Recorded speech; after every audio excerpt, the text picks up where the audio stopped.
কাছে কোনো ব্যক্তির কাছে ভালো হওয়ার দরকার নাই, আপনার সেই রবের কাছে ভালো হন যিনি আপনাকে জান্নাত দিবেন। মানুষ কি বলে আই ডোন্ট কেয়ার, এরকম বলবেন I don't care.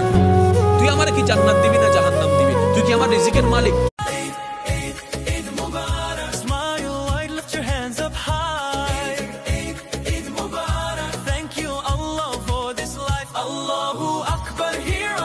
Alhamdulillah, let's eat today.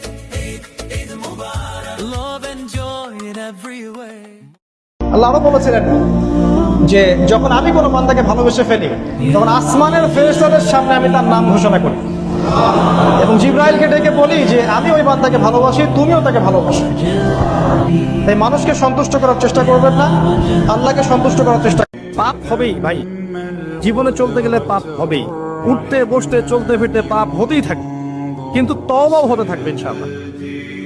যত পাপ তত তওবা, যত পাপ তত তওবা। যে আল্লাহর কাছে যত বেশি চাইবে আল্লাহ পাক তত বেশি দিবেন ইনশাআল্লাহ। এই জন্য চেয়ে নিতে হবে, প্রথমত চেয়ে নিবেন যে আল্লাহ আপনি আমাকে তৌফিক দিন যাতে করে আমি আমার পুরো জীবনটাকে আমার ইবাদতে কাটাতে পারি।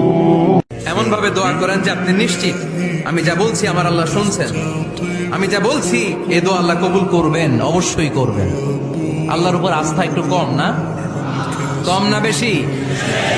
যার আস্থা বেশি তার দোয়া কবুল হওয়ার সম্ভাবনাও বেশি। প্রত্যেক ফরজ সালাতের পরে যে আয়াতুল কুরসি পড়বে তার জান্নাতে যেতে কোনো কিছুই বাধা দিতে পারবে না, একটা জিনিস ছাড়া, সেটা হলো মরণ। লোকটা মরে না তাই জান্নাতে যায় না, মরলেই জান্নাতি। আগামী 17 ফেব্রুয়ারি প্রথম তারাবি এবং 18 ফেব্রুয়ারি প্রথম রোজা। খুশি হয়ে থাকলে বলি আলহামদুলিল্লাহ।